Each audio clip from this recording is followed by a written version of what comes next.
अस्सलाम वालेकुम, welcome to my channel. आप देख रहे हैं kitchen with Isha YouTube channel. और आज मैं आपको बनाना सिखाऊंगी बारबेक्यू चिकन लेग पीस। बहुत ही इजी रेसिपी है, एक बार आप इसे ज़रूर ट्राई कीजिएगा। कोई घर पे मेहमान आ जाए तब भी आप इसे बना सकते हैं। और आगे वैसे भी ईद आने वाली है तो आप ईद पे इजीली बना सकते हैं। चलिए जी वीडियो को स्टार्ट करते हैं और मेरी वीडियो को एंड तक ज़रूर देखें ताकि कोई भी स्टेप मिस ना हो। तो सबसे पहले आपको यहाँ पे चाहिए नींबू का रस 2 टेबल स्पून। और उसके बाद आपको चाहिए हाफ़ कप दही और 1 टेबल स्पून आपको चाहिए नमक और 1.5 टेबल स्पून आपको चाहिए पिसा हुआ धनिया और हाफ़ टेबल स्पून आपको चाहिए अदरक और हाफ़ टेबल स्पून चाहिए आपको लहसुन। मैंने यहाँ पे पाउडर फॉर्म में लिया है, आप चाहें तो फ्रेश भी ले सकते हैं। और उसके बाद मैंने यहाँ पे चिकन लिया है। चिकन को आप पहले ही धो के रख लें और इसे जो आपने अच्छे से ड्राई कर लेना है।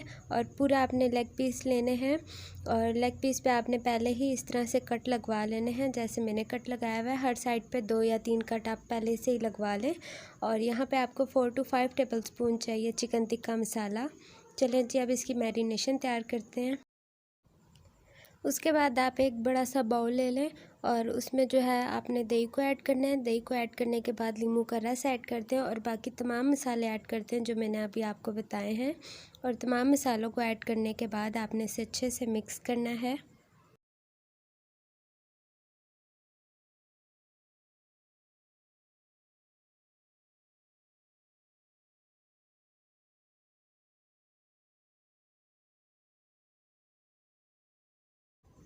तो अब आप यहाँ पे देखें कि मैरिनेशन जो है वो सही से तैयार हो चुकी है।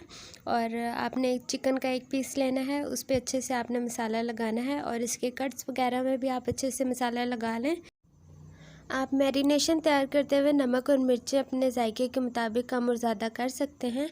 मैंने यहाँ पे मिर्चें इसलिए ऐड नहीं की क्योंकि तिक्के मसाले में ऑलरेडी मिर्चें होती हैं और उसमें नमक भी होता है। तो जैसा आपको जितना नमक और मिर्चें सूट करता है आप उसके मुताबिक इसमें नमक मिर्चें रख सकते हैं। और मैरिनेशन में पिसा हुआ धनिया लाजमी ऐड कीजिएगा, इससे बहुत ही मज़े का जायका आता है। एक बार आप इसे ज़रूर ट्राई करके देखिएगा। चिकन टिक्का मसाला के साथ आपने पिसा हुआ धनिया थोड़ा सा लाजमी ऐड करना है। तो यहाँ पे अब आप देख लें जैसे जैसे मैं मसाला लगा रही हूँ आपने भी सेम ऐसे ही स्टेप फॉलो करते हुए मसाला लगा लेना है। तो अब आप यहाँ पे देखें कि मसाला चिकन पे लग चुका है और अब आपने इसे ऐसे ही कवर करके रख देना है ओवरनाइट के लिए फ्रिज में। अगर आपके पास ज़्यादा टाइम नहीं है तो कम से कम आपने 2 से 3 घंटे इसे मैरिनेशन टाइम ज़रूर देना है ताकि मसाला जो है वो अच्छे से चिकन में लग जाए। तो अब आप यहाँ पे देखें कि ओवरनाइट टाइम कंप्लीट हो चुका है। आपने इस तरह से फ्लैट वाली सीखें लेनी है और यहाँ पे मैंने एक पीस के लिए 2 सीखें लिए हैं। अगर आप हैंडल कर सकते हैं तो एक सीख में आप एक पीस भी लगा सकते हैं। और इसमें आपने सीख कबाब वाली सीखें यूज़ नहीं करनी। और अब आप यहाँ पे देखें कि मैंने एक पीस में 2 सीखें लगा ली हैं। आप चाहें तो स्ट्रेट करके भी सीखें लगा सकते हैं और चाहें तो जिस तरह मैंने क्रॉस में लगाई हुई हैं आप उस तरह भी लगा सकते हैं। जैसे आपको इजी हो आप उस तरह से लगा लें। और सारे पीसेस को आपने इसी तरह लगा लेना है और लगाने के बाद चलते हैं अब नेक्स्ट स्टेप की तरफ। तो अब आप यहाँ पे देखें कि कोयलों को मैंने अच्छे से देका लिया है और इसको देकाने के बाद आपने इसे थोड़ा सा फैला देना है ताकि इसकी आंच जो है वो हल्की हो जाए। और अब आप यहाँ पे ये देखें कि मैं कितनी हल्की आंच रखी हुई है। आपने इसे बिल्कुल भी तेज़ आंच पे नहीं पकाना। अगर आप तेज़ आंच पे पकाएंगे तो ऊपर से तो ये पक जाएगा लेकिन अंदर से फिर भी कच्चा रहेगा। और इसको पकाने के लिए टोटल टाइम 40 to 45 मिनट्स लगेंगे। और हर आपने 5 से 6 मिनट के बाद आपने इसकी साइड को चेंज करना है और टोटल आपने इसको हल्की आंच पे पकाना है जब तक कि गोल्डन ब्राउन नहीं हो जाता और अंदर से अच्छे से गल नहीं जाता। तो अब आप यहाँ पे देखें कि मैं एक बार इसकी साइड चेंज कर चुकी हूँ। इसका ऊपर लाइट लाइट सा कलर आना शुरू हो गया है। तो अब आप ये देखें कि मैंने इसकी दोबारा साइड चेंज कर दी है और इसका लाइट लाइट सा गोल्डन ब्राउन कलर आना शुरू हो गया है। आपने इसको एक साइड पे नहीं छोड़ना। अगर आप इसे एक साइड पे छोड़ेंगे तो ये बिल्कुल जल जाएगा।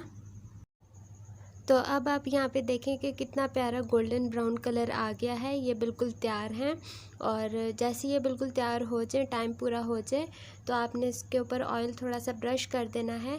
ऑयल लाजमी आप ब्रश कीजिएगा। और अब आप इसे सीखों से उतार लें और उतारने के बाद आप इसे सर्व कर दें। तो अब आप यहाँ पे देखें कि मैं सीखों से उतार चुकी हूँ और गार्निश आप अपनी मर्ज़ी के मुताबिक कर सकते हैं। यहाँ पे जिस तरह से मैंने किया है सेम आप वैसे भी कर सकते हैं। और जितना मैं इसे कलरफुल बना सकती थी मैंने उसे इतना ही कलरफुल बनाया है। और आप ईद पे ये रेसिपी ज़रूर ट्राई कीजिएगा एक बार, और ट्राई करके मुझे फ़ीडबैक ज़रूर दीजिएगा कि आपकी ये रेसिपी कैसी बनी है। अगर आपको ये वीडियो अच्छी लगी है तो वीडियो को लाइक करें, चैनल को सब्सक्राइब करें और अपने दोस्तों के साथ इसे शेयर करें। अब मैं मिलूँगी आपको अपनी न्यू वीडियो में और न्यू रेसिपी के साथ। तब तक के लिए इजाज़त दें। अल्लाह हाफ़िज़।